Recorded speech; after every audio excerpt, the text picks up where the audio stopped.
Hello student, आप लोगों को स्वागत है हमारे यूट्यूब चैनल धीरज मेहता स्टडी क्लासेस में। आपका ये दूसरा वीडियो लेकर आए हैं क्रैश कोर्स का। पहला वीडियो में आपका एक क्वेश्चन बताए थे, प्रकाश संश्लेषण प्रक्रिया को संक्षेप में वर्णन करें। अगर आप नहीं देखे हैं तो प्लीज़ उसे जाकर देख लें। और ये भी आपका इम्पोर्टेंट क्वेश्चन है, दीर्घ उत्तरीय प्रश्न है, तो आइए हम इसे देख लेते हैं। अमीबा में पोषण का सचित्र वर्णन करें। अमीबा में पोषण का सचित्र वर्णन करें। अमीबा एक कोशिकीय प्राणी संपोषी जीव है। सबसे पहले यहाँ से ऑब्जेक्टिव भी आपको क्लियर हो जाएगा और सब्जेक्टिव भी क्लियर हो जाएगा कि अमीबा एक कोशिकीय प्राणी संपोषी जीव है। क्वेश्चन आएगा कि अमीबा कैसा जीव है, तो अमीबा एक कोशिकीय प्राणी संपोषी जीव है। सबसे पहला ऑब्जेक्टिव है जो कि एग्जाम में हमेशा पूछता है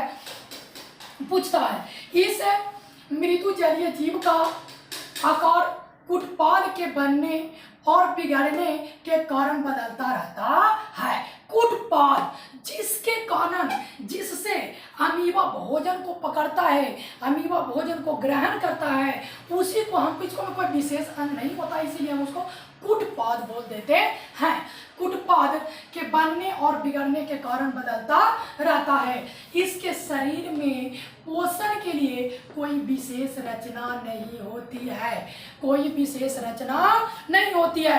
अमीबा में भोजन के लिए किसी प्रकार का विशेष रचना नहीं होती है। जैसे हम लोग में विशेष प्रकार की रचना होती है। जैसे हम लोगों का भोजन मुख गुहा से शुरू होकर मुख गुहा, ग्रासनली, अमाशय, छोटी आंत के इलियम में भोजन का पूर्ण पाचन होता है। वैसे होते बड़ी आंत मलाशय के द्वारा बाहर निकलती है। तो हम लोगों के लिए एक विशेष अंग है, खाने के लिए, निकालने के लिए एक विशेष प्रकार का अंग है। लेकिन अमीबा में अंत ग्रहण और बहिष्करण के लिए कोई विशेष अंग नहीं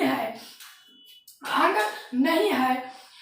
ये अपने उत्पादों के मदद से ही भोजन ग्रहण करता है। जैसे शैवाल के छोटे छोटे टुकड़े, बैक्टीरिया, डायटम तथा अन्य एक कोशिकीय जीव इनके भोजन है। मतलब पूछेगा भी इंपॉर्टेंट क्वेश्चन कि बताइए कि अमीबा का भोजन क्या है, तो अमीबा का भोजन शैवाल के छोटे छोटे टुकड़े, बैक्टीरिया, डायटम, ये एकदम सबसे इंपॉर्टेंट डायटम। पूछेगा कि अमीबा का भोजन क्या है, तो डायटम। ये भी आपका ऑब्जेक्टिव का इंपॉर्टेंट क्वेश्चन है। तो शैवाल के छोटे छोटे टुकड़े, बैक्टीरिया, डायटम तथा अन्य एक कोशिकीय जीव इनके भोजन है। अमीबा में पोषण अंतग्रहण, पाचन तथा बहिष्करण प्रक्रिया द्वारा पूर्ण होती है। अमीबा में पोषण किस क्रिया द्वारा, तो अमीबा में पोषण जो होती है अंतग्रहण, पाचन तथा बहिष्करण प्रक्रिया द्वारा पूर्ण होता है। अब हम लोग पैराग्राफ चेंज करके लिखेंगे कि भोजन समीप रहने पर अमीबा कूटपादों की सहायता से भोजन रसधानी का निर्माण कर लेता है।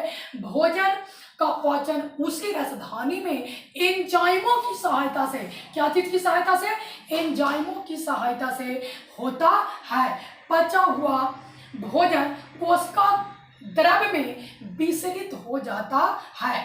पचा हुआ भोजन कोशिका द्रव्य में विसरित का मतलब कि पूरा शरीर में फैल जाता है। पूरा शरीर में क्या हो जाता है, फैल जाता है। और अनपचा भोजन जो अच्छा भोजन होता है वो लेता है, और जो खराब पदार्थ होता है अनपचा भोजन शरीर के किसी अस्थायी छिद्र से बाहर निकाल जाता है। यानी अस्थायी छिद्र का मतलब आप लोग समझे, अस्थायी छिद्र का मतलब कि कोई मूल अंग नहीं होता है। शरीर के किसी भी हिस्सा से ये अपने अनपचा भोजन को शरीर से क्या कर देता है, बाहर कर देता है। आइए आप लोग को डायग्राम के माध्यम से, फिगर के माध्यम से हम समझा देते हैं। ये देखिए अमीबा है, ये क्या है, अमीबा भोजन, ये क्या है, इसका भोजन है, ये भोजन है। और इसको ये क्या करता है कि अंत ग्रहण करता है। अंत ग्रहण में अपना कूटपादों के द्वारा करता है। कूटपादों में क्या होता है कि इसको धीरे धीरे कूटपादों से इसको घेर लेता है भोजन को, और घेर के इसको क्या कर लेता है, अंत ग्रहण कर लेता है। इसी को जो घेरता है ना, ये जो घेर रहा है, जो घेर रहा है ना, इसी को हम बोलते हैं कूटपाद। क्या बोलते हैं, कूटपाद। और इसको धीरे धीरे भोजन को क्या कर लेता है, घेर लेता है। इसी को क्या कहते हैं, अंत ग्रहण। और अंत ग्रहण करने के बाद फिर इसको अवशोषण करता है। जो अच्छा मटेरियल होता है इसको अवशोषण कर लेता है। क्या कर लेता है, अवशोषण कर लेता है। और जो खराब मटेरियल होता है जो उसको क्या करता है, फिर शरीर के किसी भी अस्थायी छिद्र के द्वारा वो बाहर निकाल देता है। तो आप लोग को ये समझे, ये होता है अमीबा। तो आप अगर अच्छा लगे तो इस चैनल को लाइक और सब्सक्राइब जरूर करिएगा। और अगर पिछला वीडियो को नहीं देखे हैं तो वो देख लीजिएगा। Thanks for watching.